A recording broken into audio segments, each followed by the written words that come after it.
예, 계속적으로 위원회 모임 예산에 대해서 강의를 하겠습니다.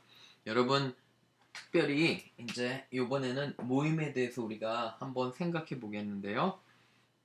모임에 대해서 한번 파워포인트도 보시기 바랍니다. 그러니까 모임은 크게 두 가지로 여러분 생각할 수 있어요. 하나는 일 중심, 그죠? 뭔가 일이 있고 안건이 있다면 일 중심으로 할 수도 있고요. 그렇죠? 일 중심으로 할 수도 있고 또 하나는 교제 중심으로 할 수 있는 겁니다. 그죠? 서로 삶을 나누고 이래서 이 모임을 정확하게 여러분 먼저 구분해야 됩니다. 이 모임이 일 중심인가 교제 중심인가 구분을 하고요. 또 혹시 공식적인 모임인가 비공식적인 모임인가 여러분 지혜롭게 잘 판단하셔야 됩니다. 근데 중요한 것이 모임에 대해서 알아볼 텐데 부정적인 모임과 긍정적인 모임의 특징을 한번 알아보겠습니다. 부정적인 거, 그죠? 부정적인 거, 여기는 긍정적인 거. 그렇죠? 그래서 먼저 부정적인 것도 얘기하고 긍정적인 것도 얘기하겠습니다. 여러분, 부정적인 모임의 특징들이 있어요. 근데 그 중에 하나의 특징이 안건이 없는 거. 예를 들어 교제 중심으로 모였다면 그냥 삶을 나누게 되지만 일 중심으로 모였다면 그렇죠. 분명하게 안건이 있어야 돼요.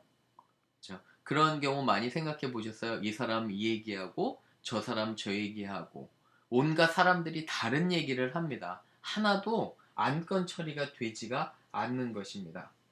그리고 민주적으로 하자는데 예를 들어 뭐 안수 집사님 회의가 있다. 그러면 7명이라면 것으로 4대 3으로 어떤 안건에 대해서 나왔으면 4명이 손든 그 안건이 관철이 되잖아요. 그런데 아까 말씀드렸듯이 이 모임에 분명한 권한과 그렇죠 책임이 없으면 어떤 일이 벌어지냐면 그냥 담임 목사님이 무시할 수도 있습니다. 아니면 뒤에 영향력 있는 사람들이 이 안건 결정한 것을 무시할 수도 있습니다. 저는 그런 교회도 봤어요. 그리고 안수 집사님이나 장로님들이 또 어떤 또 교회에 영향력 있는 뒤에 사람들과 연관이 돼 있을 때는 그 회의가 유명무실해지는 겁니다.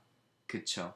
많은 그런 어떤 이 이민교회의 그런 뒤쪽에 영향력을 발휘하는 사람들이 있기 마련입니다. 그리고 많은 제가 경험을 해보면 많은 그런 사람들이 있어서 그런 사람들을 잘 파악해야 됩니다. 그리고 안수 집사님이나 리더 모임을 이끌 때 성숙함으로 이끌고 교육시켜서 그런 고리들을 다 끊을 수 있도록 그렇죠. 그리고 정말 이 모임 자체에 힘을 실어주는 게 우선 담임 목회자부터 먼저 해야 되고요. 또 교회 전체적으로 그런 방향으로 나가야 됩니다. 어쨌든 안건이 없는 거 도대체 무슨 어떤 목적으로 모였는지 전혀 감도 잡지 못하는 거 이 굉장히 안 좋습니다. 그 다음에 환경이 좋지 않은 것. 계속 누군가가 방해하거나 시끄럽게 하거나 셀폰을 쓰거나 그래서 규칙들을 정해놔야 됩니다. 과연 이런 모임을 할 때 기본적인 예의 여러분 그걸 사람들이 알고 있다고 이렇게 미리 추측하시면 안 됩니다. 하나서부터 차근차근 정말 지혜로운 방법으로 겸손하게 잘 가르치셔야 됩니다. 그렇죠? 그래서 어떤 회의를 할 수 있는 그런 룰 그리고 조용한 환경 방해받지 않는 그러한 것이 또 중요합니다. 또한 방향성, 부정적인 그런 모임은 방향성이 없습니다. 그죠? 어느 방향으로 나가야 되는데 방향을 이끌 사람도 없고 이 얘기하고 저 얘기하고 이러면 굉장히 혼란하게 되는 것입니다. 그리고 또 하나는 과거의 일에 집착합니다. 여러분 그런 모임 보셨어요? 사람들이 과거에 대해서 한탄만 하고 있는 그런 모임들. 그죠? 건전하게 앞으로 방향이 나가야 되는데 내가 과거에 이랬느니, 과거에 저랬느니 이러한 여러 가지 정말 쓸데없는 그런 모임, 쓸데없는 이야기를 하는 그런 케이스들도 많이 보게 됩니다. 그 다음에 불평하는 거. 뭐 과거 일을 할 때는 불평하는 거. 그죠? 또 조심해야 됩니다. 이럴 때는 리더가 다 끊어야 돼요. 그죠? 불평을 했다면 대안이 있어야 됩니다. 그래서 그분들에게 잘 권면해서 불평하기보다는 그 교회의 문제점을 고칠 수 있도록 어떠한 대안들이 있는지를 물어보는 게 중요하겠죠. 그리고 또 준비성이 없는 것. 여러분, 이 모임을 리드하는 그 리더가 잘 준비해야 됩니다. 서류상으로도 예를 들어 가지고 어떠한 제안문이 있다면, 제안할 것이 있다면 그거를 제안문을 잘 만들어 와야 돼요. 예를 들어 유스그룹에서 어떠한 행사나 어떠한 것에 대한 제안이 있다면 유스 패스터나 담임 목사님이나 리더가 교육위원회의 그 대표가 잘 준비해서, 그죠? 사람들이 이해할 수 있게 쉽게 먼저 설명하는 게 중요하죠. 근데 이러한 준비가 없으면, 그죠? 사람들은 어떤 얘기를 할 수도 없고 자기의 의견조차 내놓을 수도 없는 것입니다. 그래서 이러한 것들을 보면 부정적인 그런 모임에 여러 가지 특징이 있겠죠.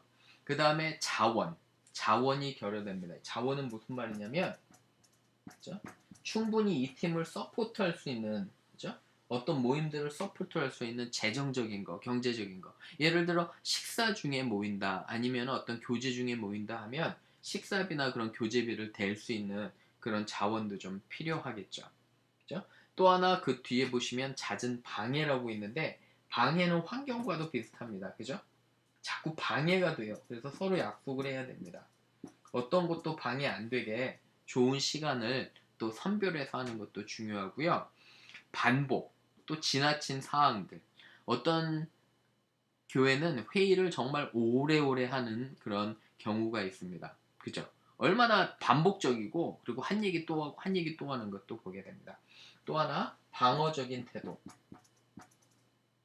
방어적인 태도. 자존감이 낮으면 구성원들이 예를 들어 이야기를 들어줄 때 자신의 자존감이 낮으면 상대방이 나를 공격한다고 생각하잖아요. 그죠? 공격한다고 생각하면 그때 마음이 닫혀지고 자꾸 방어를 하게 되는 겁니다.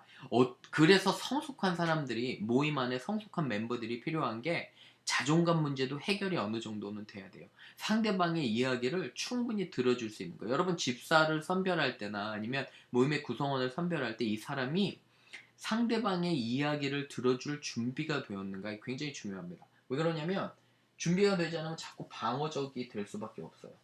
자꾸 자신을 방어하고 상대방의 의견을 들으려 하지 않는 겁니다. 굉장히 위험하죠. 그래서 그런 자존감이 낮지 않고 그 문제를 해결할 사람들을 또 구성원으로 뽑아야 됩니다. 또 몇 개 뒤에 나오는데 목표가 없는 거 반복적으로 됩니다.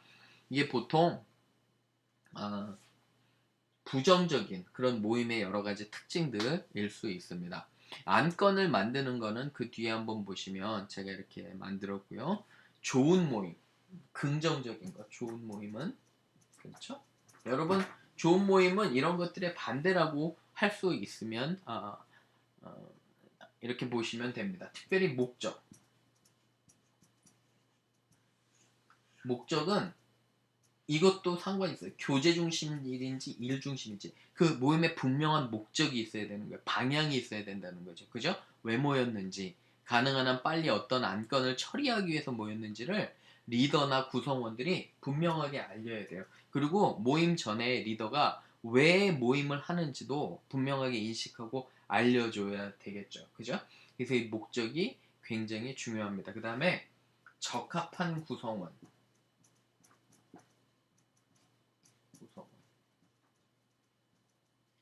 여러분, 영향력이 없고 권위나 힘이 없는 사람들이 모여서 아무리 얘기를 해도 그 아, 결정 사항이 관철되기가 힘든 것입니다. 여러분, 이민교회 예를 들어 또 여러 가지 약점 중에 그 하나가 그거잖아요, 그죠? 남편들, 특히 안수 집사님들이나 집사회의를 열심히 하고 나서 이분들이 집에 가서 아내들이랑 얘기하면 얘기가 다 바뀌어 옵니다, 그죠? 결정이 되질 않아요. 남자들이 얘기를 하면. 왜 그러냐면 실세가 누구냐면 그 남자 집사님들의 와이프, 여자 집사님들입니다. 그래서 어떤 목사님은 차라리 남자 집사님들 부르지 말고 여자 집사님들 불러서 모임을 해고 또 결정을 해야지 교회 일이 빨리 된다는 그런 농담으로 그런 얘기도 하십니다. 그렇듯이 이 정말 적합한 구성원, 예를 들어 예배에 대해서 논해야 되는데 전혀 엉뚱한 행정이나 다른 사람들이 거기에 앉아 있으면 안 됩니다. 근데 이런 우스운 일들이 미민교회에 많이 일어납니다. 그래서 많은 게 중요한 것이 아니라 적합해야 돼요. 적합해야 돼. 그죠? 그리고 예를 들어 어떤 분이 교회에서 돈이 많고 영향력이 있다고, 그죠? 그분의 전문이 아닌 그런 모임에 들어가 있으면 정말 이 모임이 산으로 가게 됩니다. 그래서 영향력 있고 돈 많은 사람이 중요한 게 아니라 적합하게 구성원이 중요하겠죠. 선출을 잘해야 돼요. 그리고 또 공부하고 연구해야 돼요. 끊임없이 성숙한 사람들은 어떤 문제가 있으면 공부하고 연구해야 됩니다. 과연 성경은 어떻게 얘기했는가? 그죠? 하나님의 말씀은 어떻게 얘기했는가를 끊임없이 공부하고 연구해야 되겠죠. 그러한 배우려는 자세가 중요하고요. 또 환경도 중요하겠죠. 방해받지 않는 환경. 그렇죠? 너무 피곤할 때 말고, 그리고 좋은 환경에서, 시끄럽지 않은 데서 이렇게 좋은 환경에서 해야 되겠죠. 그런 여러 가지 이러한 또 특징들이 있게 됩니다. 그리고 다음번에 또 이제 17번 한번 보시면 소그룹을 인도하는 가이드라인도 제가 했습니다. 특별히 이런 모임을 할 때는 정확한 시간, 그죠? 정확한 시간. 한국 사람들 잘 안 지켜지잖아요, 그죠? 정확하게 시작하고 정확하게 끝내는 거 중요합니다. 그리고 웬만하면 주제를 인쇄를 해서 프린트아웃을 해서 잘 나눠줘서 서로 그거에 대해서 상의하는 것이 중요합니다. 그 뒤에 쭉 있죠. 가이드라인, 안건도 꺼내고 약간 좀 오버랩이, 그쵸? 전에 배운 거랑 되는데 이런 것들을 한번 여러분 자세하게 보시기 바랍니다. 다루진 않고, 또 하나 예산에 대해서 아주 간단하게 말씀을 드리면, 예산은 세 가지로 보통 보는데, 제로 예산, 1년에 딱 1년 단위로 다 쓰는 거예요. 제가 샘플도 몇 개 보내드리겠습니다. 하지만 여러분도 한번 다음 시간에도 이제 이 수업 시간에 숙제 연장으로 여러분의 교회 예산을 이렇게 분석해보는 시간을 가질 텐데, 제로 예산은 뭐냐면 제로 예산은 1년에 다 쓰는 거예요. 남김없이 싹 다 쓰는 거예요. 그죠? 딱 그렇게 맞게. 그리고 남는 돈이 있다면 디파짓 하지 않고 선교헌금이나 구제헌금으로 완전히 쓰는 거죠. 일렬로 짜는 예산인데 이거는 매해 비슷한 같은 그런 것으로 항목별로 이렇게 따지는 겁니다. 항목별로. 그것도 제가 샘플을 보여드릴게요. 세 번째로는 사역, 그러니까 이 일렬로 짜는 걸 라인 항목 예산이라고 하고, 세 번째로는 사역 중심 예산이라는 게 있어요. 사역 중심 예산은 그때그때 사역의 중심에 맞춰서, 그죠? 사역이 가장 중요한 그런 사역이 무엇인가, 그리고 거기에 따른 예산안을 집행하는 겁니다. 그래서 제로 예산, 그죠? 두 번째로는 라인, 그러니까 영어로는 라인 항목 예산이라고 하는데 일렬로 짜는 거, 그것도 제가 샘플을 보여드릴게요.